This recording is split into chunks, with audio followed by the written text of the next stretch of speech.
Hello friends, आप लोगों का वन प्लस मास्टर पे यूट्यूब चैनल पे बहुत बहुत स्वागत है। आज हम लोग कार्बन एंड इट्स कंपाउंड के थर्ड लेक्चर में पहुंच चुके हैं। इससे पहले हम लोगों ने कार्बन और इसके जो भी यौगिक होते हैं उनके बारे में थोड़ी सी चर्चा कर रखी है, और आज हम लोग थोड़ा सा बात कर लेंगे अपने लेक्चर्स को लेके कि हम लोगों का लेक्चर यूट्यूब पे कब अपलोड होगा और कब अपलोड नहीं होगा। तो हम लोगों का जो मैथ्स का पोर्शन है, MATHEMATICS मैथमेटिक्स, ये 8:00 पर सुबह में आ जाया करेगा। मतलब 8 बजे तक अपलोड हो जाएगा एक वीडियो, और दूसरा वीडियो शाम में केमिस्ट्री CHEMISTRY केमिस्ट्री शाम में लगभग कभी भी आ सकता है, 8 या 9 बजे के आसपास, 8 से 9 बजे के आसपास PM में कभी भी आ सकता है। तो ये रहा हम लोगों का टाइमिंग।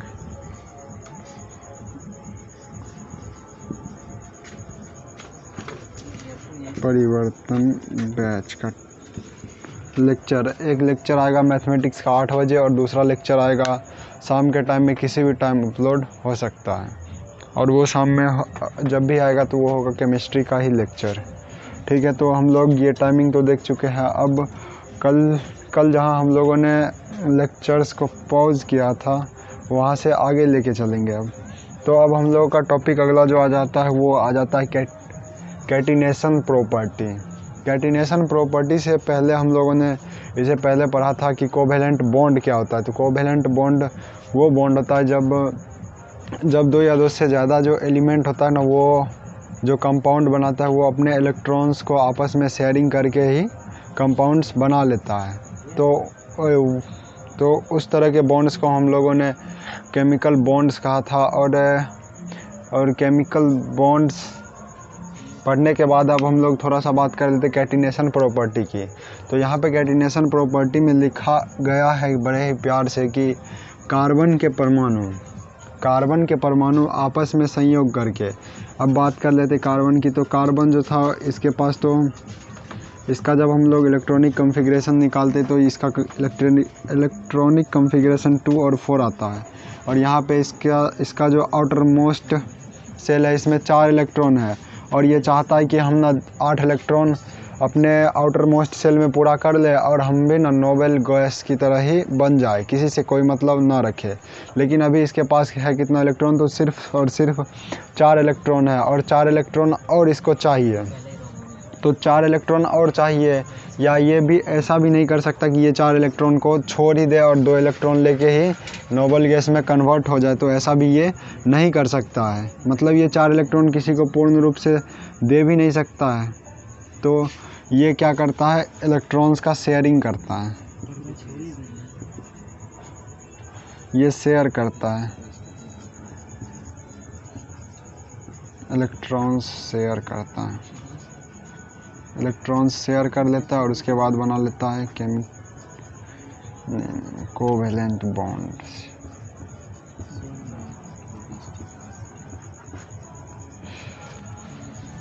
कल हम लोगों ने देखा था कि ये जो कार्बन है एक इधर रखता है अपना इलेक्ट्रॉन, एक इधर और एक इधर, ये हो गया। और इसके बाद एक हाइड्रोजन इधर से आ गया, दूसरा हाइड्रोजन इधर से आ गया, और तीसरा हाइड्रोजन इधर से आ गया, और चौथा हाइड्रोजन इधर से आ गया। तो ये इसके साथ बॉन्ड बना लेगा, ये इसके साथ बॉन्ड बना लेगा, ये इसके साथ और ये इसके साथ। अब ये बच गया, ये हाइड्रोजन का एक इलेक्ट्रॉन और कार्बन का खुद 4 इलेक्ट्रॉन, ये आपस में मिला के कार्बन का जो ऑक्टेट होगा, मतलब अष्टक जो होगा ना, लास्ट सेल में जो 8 इलेक्ट्रॉन का ज़रूरत होता है वो भी यहाँ से पूरा हो जाएगा। लाइटिंग थोड़ा सा कम कर देते, बहुत ज़्यादा नहीं, अच्छा ही दिख रहा है। ठीक है, लाइटिंग यहाँ पे हो गया। ये ऐसे इस तरह से शेयर कर लेता है और इलेक्ट्रॉन मतलब कार्बन और हाइड्रोजन के बीच बॉन्ड बन जाता है। ठीक है, और सेम ऐसा ही कार्बन अब क्या करता है, या तो ये क्लोरीन के साथ भी रिएक्ट कर लेता है, और उसके बाद ये कार्बन ऑक्सीजन के साथ भी इलेक्ट्रॉन शेयर करके कार्बन डाइऑक्साइड बना लेता है। इसी तरह से कार्बन जो है ना बहुत सारे एलिमेंट्स से मनीष आयुष है। हाँ हाँ मम्मी कौन की? बोलिए आ रहे। ये जो कार्बन है बहुत सारे एलिमेंट्स से रिएक्ट करके और इलेक्ट्रॉन्स का हाँ शेयरिंग करके बहुत सारा कंपाउंड नेचर में बना देता है। और कल हम लोगों ने एक बात भी लिखा था इस बोर्ड पे कि ये जो कार्बन होता है ना हमारे पृथ्वी में लगभग 30 लाख के आसपास या इससे ज़्यादा ही कंपाउंड्स बना लेता है। ठीक है, तो ये जो होता है ना कभी हो सकता है कि कार्बन हाइड्रोजन के साथ जुड़ जाए और कभी ऑक्सीजन के साथ, कभी क्लोरीन के साथ, कभी ऐसा भी तो हो सकता है कि कार्बन ना खुद कार्बन के साथ ही जुड़ जाए। तो ये कार्बन हो गया, इसके पास 1 2 3 4 और दूसरा कार्बन हो गया 1 2 3 4 ये हो गया। तो ये हो सकता है कि इसके साथ भी ये पेयर बना ले, तो ये ऐसा हो जाएगा C2। तो इसमें कितना, ये 4 इसका इलेक्ट्रॉन और ये 4 इसका इलेक्ट्रॉन, 4 4 8 इलेक्ट्रॉन हो जाएगा यहाँ से। तो सेम ऐसे ही क्या होता है, ये जो हो जाता है कैटिनेशन प्रॉपर्टी। तो ये बोलता है कि कार्बन के परमाणु आपस में संयोग करके श्रृंखला बनाने की प्रकृति रखते हैं। मतलब क्या, जो कार्बन है ना, ये कार्बन तो हाइड्रोजन के साथ बॉन्ड तो बनाता ही बनाता है, कार्बन क्लोरीन के साथ बनाता ही बनाता है, और कार्बन ऑक्सीजन के साथ बनाता ही बनाता है। लेकिन ये क्या बोलता है, ये जो कार्बन है ना खुद के साथ भी बॉन्ड बना लेता है। ये कार्बन खुद के साथ भी बॉन्ड बनाते जाता है, बहुत दूर तक बनाते ही जाता है। ठीक है, तो ये क्या बोल रहा है कि परमाणु आपस में संयोग करके श्रृंखला बनाने की प्रकृति रखते हैं, मतलब लंबा चेन बनाएगा। ये श्रृंखला या सीरीज बोल दे या फिर चेन बोल देते, इसको CHA, चेन बनाने की प्रकृति रखता है। कार्बन में उपस्थित इस गुण को कार्बन का श्रृंखलन गुण या कैटिनेशन प्रॉपर्टीज कहा जाता है। तो अब ये कैटिनेशन प्रॉपर्टीज अच्छे से समझ में आ गया होगा कि कार्बन ना कभी हाइड्रोजन के साथ जुड़ के कंपाउंड बना लेता था, कभी क्लोरीन के साथ, तो कभी किसी के साथ बना लेता था। और जब खुद से ही कार्बन जब जुड़ के कंपाउंड बना लेगा तो इस प्रॉपर्टी को हम लोग बोल देंगे catenation property of carbon. Catenation property of carbon या फिर कार्बन का श्रृंखलन गुण आराम से बता देंगे, किसी को भी समझा सकते हैं आराम से।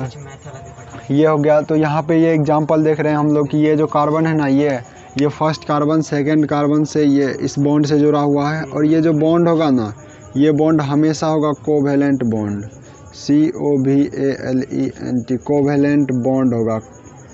कब होगा, तो ये हमेशा और हमेशा होगा, ऑलवेज। क्योंकि कार्बन जो होता है ना वो हमेशा जो कंपाउंड का निर्माण करता है, हमेशा इलेक्ट्रॉन्स के शेयरिंग से ही कंपाउंड बनाएगा। जब भी बनाएगा तो इलेक्ट्रॉन्स के शेयरिंग से ही बनाएगा।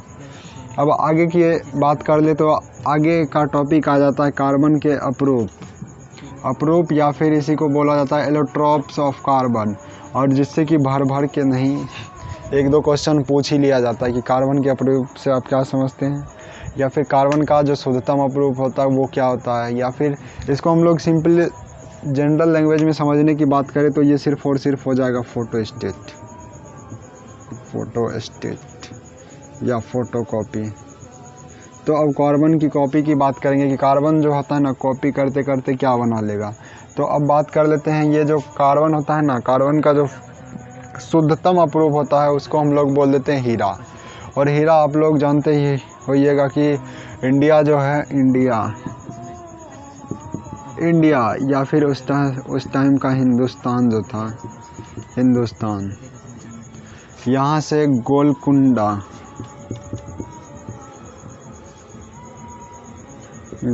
के खान से एक हीरा निकला था। कौन सा हीरा था वो? कोहिनूर हीरा, जो कि अभी हाल फिलहाल में इंग्लैंड में है। लेकिन वो इससे पहले कहाँ से निकाला गया था, तो हिंदुस्तान के गोलकुंडा के खान से निकाला गया था क्या, हीरा। तो इसी हीरा की हम लोग बात करेंगे, सिर्फ इसी हीरा की बात नहीं करेंगे, और भी जितना हीरा होता है वो उन सब का बात हम लोग यहीं पे कर देंगे कि ये डायमंड जो है, डायमंड क्या होता है नहीं होता है, सब चीज़ बात कर लेंगे इसी पर। तो अब हम लोग देख लेते डायमंड क्या होता है। डायमंड क्या होता है? डायमंड जो होता है हीरा, कार्बन के त्रिविमीय या फिर 3D नहीं, हीरा कार्बन के हीरा कार्बन के परमाणुओं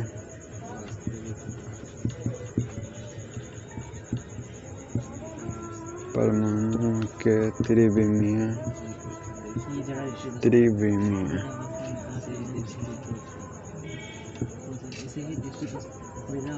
संरचना को दर्शाता है, या इसी को हम लोग बोल देते 3 डायमेंशनल। अब थोड़ी सी बात कर लेते हैं हम लोग 3 डायमेंशनल पे। यह जो 3D या फिर 3 डायमेंशनल की बात करें तो इसमें लंबाई और चौड़ाई होने के साथ साथ हाइट भी होना ज़रूरी है। अब जैसे हम लोगों ने हीरा रियल में तो नहीं, फ़ोटो में ही देखा है, ऐसा होता लगभग हीरा, ये इस टाइप से कुछ हीरा होता है ना।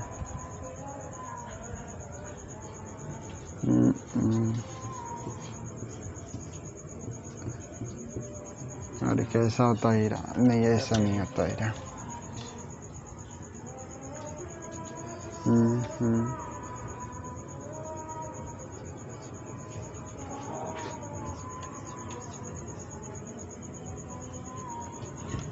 खैर छोड़िए इस बात को।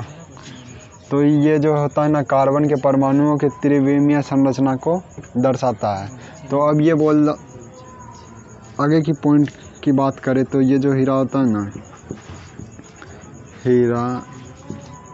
हीरा में एक कार्बन हो गया, कार्बन 1 2 और 1 3।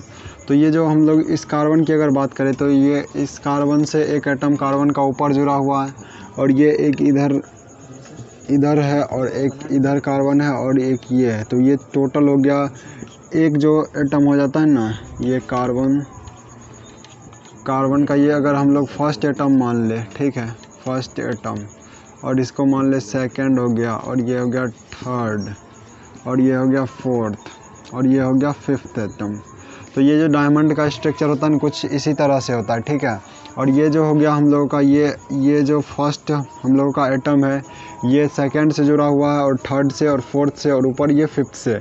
तो यहाँ टोटल हम लोग बात करें कार्बन एटम जो फर्स्ट है वो कितने कार्बन अलग एटम से जुड़ा हुआ है, तो वो हो जाएगा सेकंड, थर्ड और फोर्थ और फिफ्थ। तो यहाँ पे टोटल जो होता है ना, एक कार्बन एटम, वो इस एक को छोड़ने के बाद जितना भी कार्बन एटम बच जाता है उसका टोटल संख्या हमेशा और हमेशा 4 ही होगा। कभी ऐसा नहीं होगा कि ये अगर डायमंड का स्ट्रक्चर है और ये कार्बन कितना एटम से जुड़ गया, 5 एटम से, तो ये कभी पॉसिबल नहीं है। हमेशा और हमेशा 4 ही से जुड़ेगा। और ये जो हो जाता है ना, यहाँ पे ये जो बॉन्ड बनता है, ये बॉन्ड बहुत ही मजबूत होता है, और ये बॉन्ड हो जाता है COVALENT, कोवैलेंट बॉन्ड।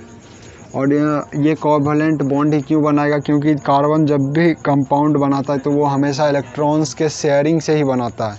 मतलब इलेक्ट्रॉन शेयर किए बिना ये कंपाउंड नहीं बना सकता है। तो कार्बन और कार्बन दोनों आपस में इलेक्ट्रॉन का शेयर कर लेता है और उसके बाद ही डायमंड बनाता है। और डायमंड भी बनाएगा ऐसा कि ये 3 डायमेंशनल होगा, और उसके बाद इसमें जो होगा, जो कार्बन और कार्बन के बीच जो बॉन्ड होगा वो भी कोवैलेंट बॉन्ड से ही आपस में बाइंडेड रहेगा। ठीक है, इतना चीज़ समझने के बाद अगला स्टार बहुत ही 3 4 5 स्टार बना के लिख लीजिएगा।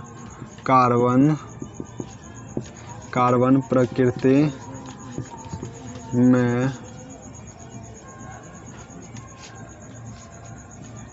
प्रकृति में सबसे कठोर पदार्थ है।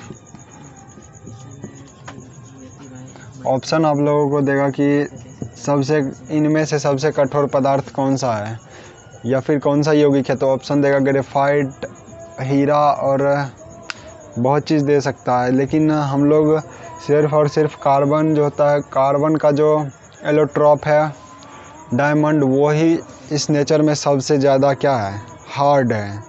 क्यों? इसका रीज़न है कार्बन और कार्बन के बीच जो होता है ना, यहाँ पे कोवैलेंट बॉन्ड बनता है, और ये बॉन्ड बहुत ही ज़्यादा मजबूत होता है। क्यों? क्योंकि यहाँ पे जो इलेक्ट्रॉन्स होता है ना, एक दूसरे को इतना ज़ोर से खींच के रखता है कि इसको अलग करना बहुत ही मुश्किल हो जाता है।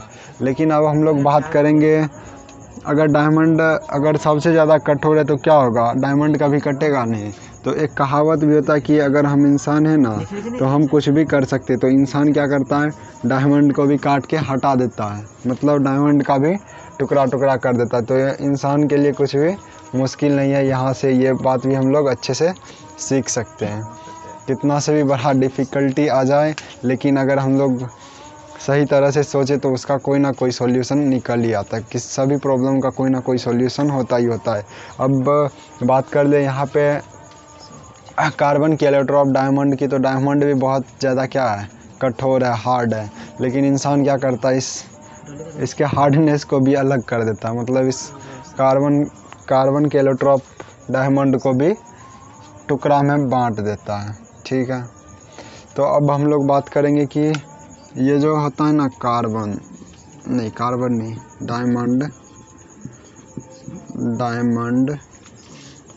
डायमंड या फिर बात करें हीरा, ये जो होता है ना ऊष्मा का नहीं, सिर्फ और सिर्फ ये विद्युत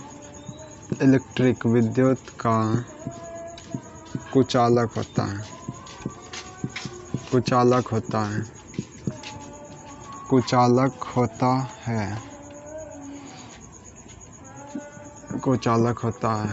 अच्छा, ये कुचालक होता है तो क्यों होता है, क्योंकि यहाँ पे हम लोगों ने अभी बात करा था कि ये जो कार्बन है ना, ये 4 इलेक्ट्रॉन्स को ले लेगा और पूरा क्या हो जाएगा, स्टेबल हो जाएगा, और इतना आपस में कंपाउंड्स के बीच में इतना ज़्यादा फोर्स से एक दूसरे को बाइंड करके रखेगा कि इसको अलग करना बहुत ही मुश्किल है।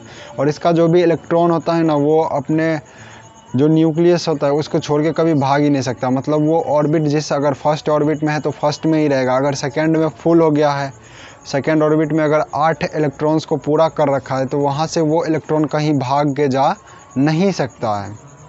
तो ऐसा क्यों होता है कि डायमंड हीरा जो है ना वो विद्युत का कुचालक होता है। क्यों? क्योंकि इसके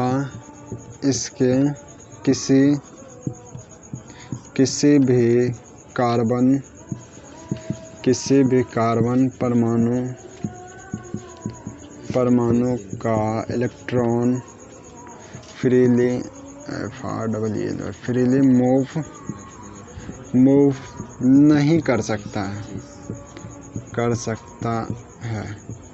अगर बात कर ले, ये मूव नहीं कर सकता, इलेक्ट्रॉन मूव नहीं कर सकता, और करंट उसी चीज़ से फॉलो कर सकता है जिसमें क्या हो, फ्री इलेक्ट्रॉन्स हो और कहीं भी वो मूव कर सके, कहीं भी नहीं, एक यूनिक डायरेक्शन में मूव करे, तो वो करंट को अपने अंदर से फॉलो होने दे सकता है। लेकिन ये जो डायमंड है ना, ये बहुत ही क्या है, जिद्दी है, कठोर है, हार्ड है। ये क्या करता है, इलेक्ट्रॉन्स को इतना आपस में बांध के रखता है कि इसका कोई इलेक्ट्रॉन तो एक तो पहले से ही फ्री नहीं है, और बाइंडिंग फोर्स इतना मजबूत होता है कि ये इलेक्ट्रॉन्स को हिलने ही नहीं देता है। और जब इलेक्ट्रॉन हिलेगा नहीं तो करंट का फॉलो कैसे होगा, और जब करंट का फॉलो नहीं होगा तो ये कभी कंडक्टर बन पाएगा, नहीं बन पाएगा, तो ये क्या हो जाएगा, इंसुलेटर हो जाएगा। तो ये हम लोग अच्छे से 2 हो 4 हो 5 हो स्टार बना के लिख लेंगे। ये कभी अगर पूछ दे कि डायमंड जो होता है वो विद्युत का कुचालक या चालक होता है, अगर चालक होता है तो क्यों होता है, और कुचालक होता है तो क्यों होता है, अगर ऐसा क्वेश्चन कुछ पूछ लिया जाए तो सिंपल ये आंसर चिपका देंगे और 2-3 नंबर आराम से उठा सकते हैं, आराम से ही इस आंसर को लिख के उठा सकते हैं। अब एक और अगले स्टार की बात कर लेते हैं। अब ये जो बॉन्ड हम लोगों का बना है ना, ये बॉन्ड और ये बॉन्ड ऐसे है, तो ये यहाँ पे कुछ एंगल बन रहा है, तो ये एंगल जो होता है ना डायमंड में, सबसे पहले बात कर लेते हैं, ये जो बॉन्ड है ना कार्बन, ये एक हो गया, 2 ये इससे जुड़ गया, एक कार्बन, और इससे एक ये, और इससे एक ये, ऐसे करके कुछ कार्बन जुड़ा रहता है। अब ये जो बॉन्ड है ना, ये कोवेलेंट बॉन्ड क्या होता है, ये कोवेलेंट बॉन्ड जो है इसका लेंथ भी कुछ ना कुछ फिक्स ही होगा, क्योंकि डायमंड का जो शेप होता है ना हमेशा फिक्स होता है। क्यों? उसको ऐसे पटक के हम लोग उसका शेप चेंज नहीं कर सकते हैं, या फिर उसको किसी चीज़ से खींच के भी हम उसका शेप चेंज नहीं कर सकते, क्योंकि वो बहुत ज़्यादा क्या है, हार्ड है। तो ऐसे ही हम लोग ये जो है ना, ये बॉन्ड मतलब जब कोई भी चीज़ को, अगर जैसे रबर की बात करें तो रबर को जब हम लोग खींचते हैं, जब रबर को खींचते हैं तो उसका लेंथ क्या हो जाता है, बढ़ जाता है, और जब फिर से वो सिकुड़ जाता है तो उसका लेंथ घट जाता है। लेकिन डायमंड में ऐसा कोई भी प्रॉपर्टी नहीं होता है, और ये जो नहीं होने का रीज़न है कि ये जो कोवेलेंट बॉन्ड है ना, ये कभी हिलता ही नहीं है। और ये कोवेलेंट बॉन्ड का जो लेंथ होता है ना डायमंड में कोवेलेंट बॉन्ड की लंबाई ये जो होती है ना 154 पिकोमीटर होती है, 154 पिकोमीटर होती है। और बॉन्ड के बीच जो एंगल होता है ना, बॉन्ड एंगल 109 डिग्री 28 मिनट होता है। अब यहाँ बात कर ले, ये जो कार्बन का जो स्ट्रक्चर है, इसमें ये जो बॉन्ड लेंथ है ना, ये 154 पिकोमीटर है। अब पिकोमीटर तो पता ही होगा, फिजिक्स के फर्स्ट क्लास 9th के फर्स्ट चैप्टर में ही यूनिट्स एंड मेजरमेंट्स में आप लोग अच्छी तरह से पढ़ चुके होंगे। अगर नहीं पता होगा तो ये इसको हम लोग ऐसा कर सकते हैं, ये 154 × 10⁻⁻12 मीटर, ये हो जाता है सिंपल। और उसके बाद बॉन्ड एंगल जो होता है ना, ये और इस बॉन्ड के बीच में जो ये एंगल होता है ना, ये अभी तो देखने से यहाँ पे लग रहा है कि एक्यूट एंगल है, लेकिन ये ना 3D शेप में है, और हम लोग यहाँ पे सिर्फ 2D शेप में दिखाई दे रहा है। तो हम लोग ऐसा नहीं बोल सकते कि ये एक्यूट एंगल है, ये हमेशा कितना होगा, 109 डिग्री और 28 मिनट ही होगा। और इसी बॉन्ड एंगल के कारण जब एक बार लाइट डायमंड में एंटर कर जाता है तो वो डायमंड से कभी बाहर नहीं निकल पाता, निकलता है बहुत लेट से। मतलब वो यहाँ पे एंटर किया, अभी इधर से लाइट एंटर किया तो यहाँ पे टक्कर होगा और यहाँ जाएगा, फिर यहाँ से यहाँ पूरा इसी तरह से पूरे इसी स्ट्रक्चर में फैल के घूमेगा, और जिसके वजह से हम लोगों को हीरा जो होता है ना, वो बहुत ही चमकीला दिखाई देता है। हाँ, इतना सारा बात क्लियर हो गया है हीरा के बारे में। अब बात कर लेते दूसरा कार्बन के एलोट्रॉप्स के सेकेंड एलोट्रॉप की बात कर लेते हैं। अब एक तो हार्ड हो गया और दूसरा इतना ना मुलायम होता है जिसका जवाब ही नहीं है। अगर सेकेंड की बात कर ले तो सेकेंड आ जाता है हम लोगों का ग्रेफाइट, GRAPHIT, ग्रेफाइट। ये वही ग्रेफाइट है जो कि हम लोग लिखने में यूज करते हैं। अब बात कर लेते हैं जैसे कि अब हम लोग जब छोटे थे तो हम लोग पेंसिल्स का यूज करते थे, और उस पेंसिल्स को जो था ना, वो कभी भी ऐसा नहीं करते थे कि इलेक्ट्रिक बोर्ड है उसमें हम लोग कभी पेंसिल को अंदर नहीं डालते थे। क्योंकि वो जो था ना, उसके अंदर डालने के बाद ना हम लोगों को बहुत ज़ोर का झटका फील होता था। ठीक है, तो ये जो ग्रेफाइट होता है ना, ये इलेक्ट्रिक का कंडक्टर होता है। तो क्यों होता है ये भी हम लोग अभी तुरंत चर्चा कर लेंगे। ठीक है, अगर ग्रेफाइट की बात करी जाए तो ये जो ग्रेफाइट होता है ना, ग्रेफाइट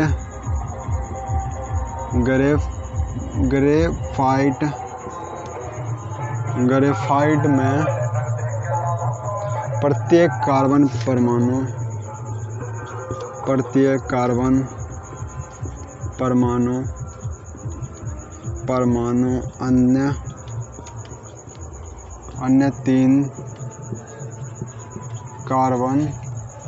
अन्य तीन कार्बन परमाणु से एक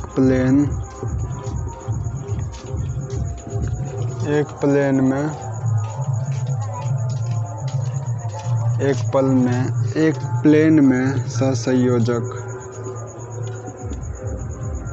संयोजक बंधन द्वारा जुड़े रहते हैं। अब जैसे एक प्लेन की बात कर ले तो हम लोगों ने मैथ में ऐसा कोऑर्डिनेट ज्योमेट्री में पढ़ रखा कि ये हो गया हम लोगों का x, ये y, z, ये हम लोगों का ये एक प्लेन हो गया, और ये दूसरा प्लेन हो गया, और ये तीसरा प्लेन हो गया। ठीक है, ये 3 प्लेन हो गया।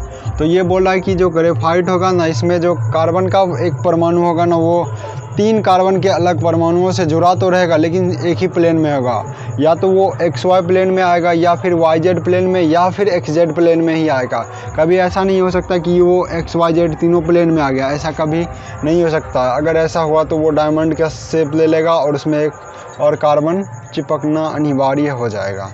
तो ये कार्बन क्या बोलता है, ये कार्बन ना 3 अलग कार्बन से जुड़ा रहता है। ये हो गया, हाँ, ये एक, ये ये ये ये ये ये ये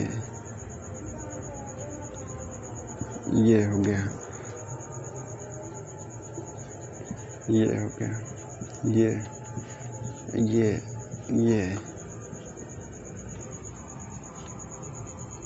ये ऐसे कुछ करके ऐसे बन जाता है, ठीक है। तो ये कार्बन जो होता है ना ऐसे जुड़ता है, ऐसे इस तरह से जुड़ के क्या बनाता है, ग्रेफाइट बनाता है, ठीक है। सेम ये एक ही प्लेन में होगा और इसके जैसा सेम एक और प्लेन होगा और एक और प्लेन होगा, ऐसे बन जाता है हम लोगों का क्या, ग्रेफाइट। और ग्रेफाइट का जो स्ट्रक्चर होता है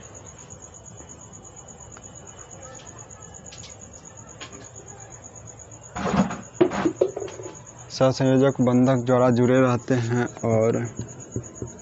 और षटकोणीय आकृति बनाते हैं।